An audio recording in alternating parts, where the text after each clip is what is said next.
Hey, this is a belated video response to my friend Variablast's video entitled A Minor Point on the Debate. The debate to which Variablast refers in that video is the first of the three debates between the presidential candidates, with preparations for this week's third and final debate going on right now out at Hofstra University on Long Island. It seemed a good time to get back to making this response, which I'd meant to make a few weeks ago. In his video, Variablast noted that he had watched the first debate on CNN, which had the results of audience reaction meters, or whatever they're called, running along the bottom of the screen. The reactions being measured were those of Democratic, Republican, and Independent viewers of the debate. Variablast noted that Republican reactions to what the candidates were saying would appear on the screen for a longer period of time than the reactions of their Democratic and Independent counterparts. It seemed as if the Republican viewers needed to keep reacting. This reminded me of an article that had appeared in the Washington Post around the time of the first debate. The article was entitled "The Power of Political Misinformation." It reported, among other things, the results of some research on the so-called backfire effect. The term backfire effect refers to this odd, fascinating, and troublesome phenomenon.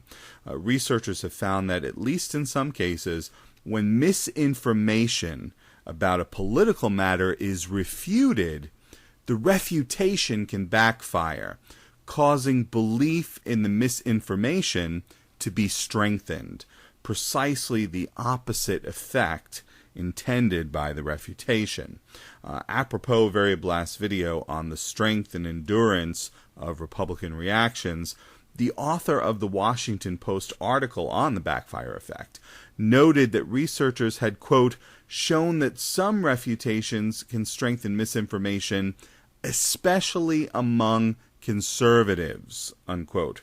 It seems our conservative friends are less willing than others, or perhaps less able than others, to part with beliefs and reactions, refutations notwithstanding. So, for example, the Post reported the results of an experiment conducted by researchers from Duke and Georgia State University, in which two groups of conservative volunteers were provided with the Bush administration's pre-war claims regarding Iraq possessing weapons of mass destruction.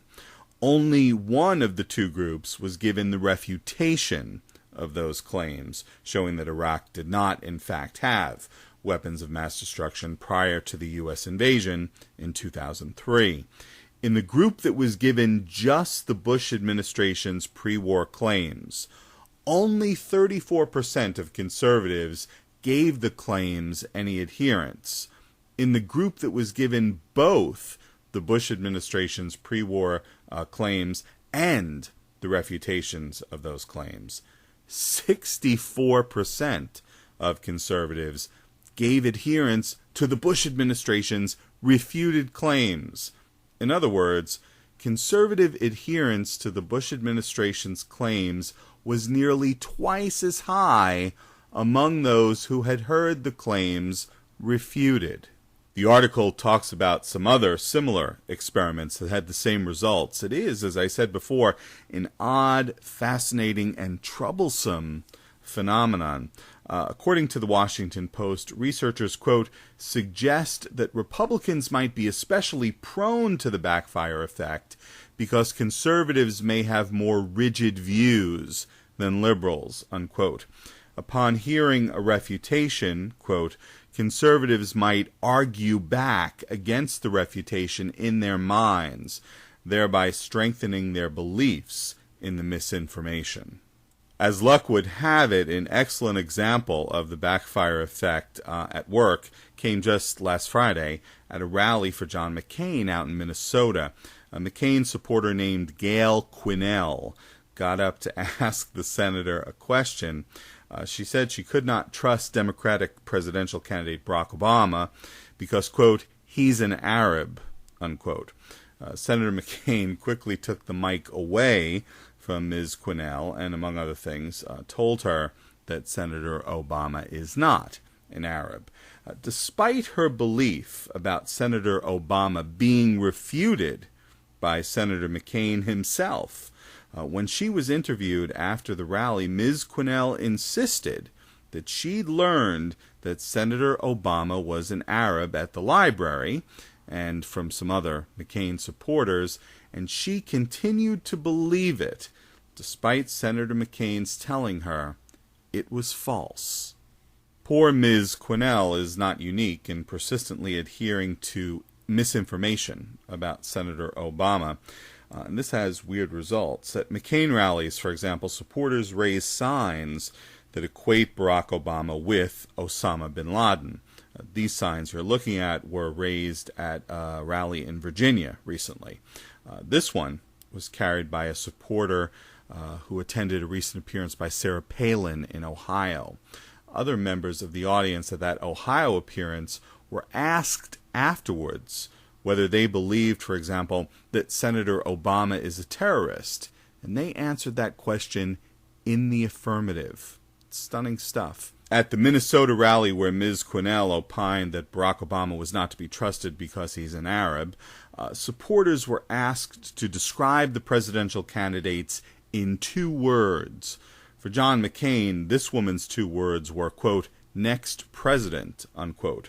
For Barack Obama, she responded, quote, non-citizen. Now, put aside for the moment the fact that that's only 1 word, the woman went on to ask, quite sincerely, quote, have they determined that yet, if he's actually a citizen? That's something I'd like the media to look into, unquote. Interestingly enough, while there is no question about Barack Obama's being born an American citizen in the state of Hawaii, Article 2, Section 1 of the United States Constitution provides that only, quote, a natural-born citizen, unquote, of the United States may serve as president. While there are no questions about Obama on this, there have been meritorious questions raised about whether John McCain meets Article 2's natural-born citizen requirement because he was born in the Panama Canal Zone. While some constitutional law scholars, the great Lawrence Tribe of Harvard among them, have opined that being born in the Panama Canal Zone at the time McCain was born there satisfies the constitutional requirement, others have reached the opposite conclusion. Back in April of this year, the United States Senate passed a non-binding resolution expressing the sense of the Senate that John McCain is a natural-born citizen, even though he wasn't born on American soil. Senator Obama was among the sponsors of that resolution, a favor the McCain-Palin campaign and its surrogates have returned by pushing bullshit questions about Senator Obama's citizenship. See, for example, recent reports about Virginia Republican Party operatives pushing talking points such as, quote, we don't even know where Senator Obama was really born. As I've noted before, they will say absolutely anything to try to win an election. In any case, the backfire effect. I've put a link to the right of the screen to the article from the Washington Post about it. It's occurred to me that those of us who debate religious believers here on YouTube and in real life may well be seeing the backfire effect at work in our interlocutors, many of whom are rather conservative. I suspect each of us can recount more than one discussion in which a particular point of religious belief was refuted, and the result seemed to be that the believer only believed it more strongly. But that's a topic for another video. There are links to the right of the screen about many of the other things I've discussed in this video. Enjoy, check them out, and thanks a lot. Backfire, I know you had plans, if intentions were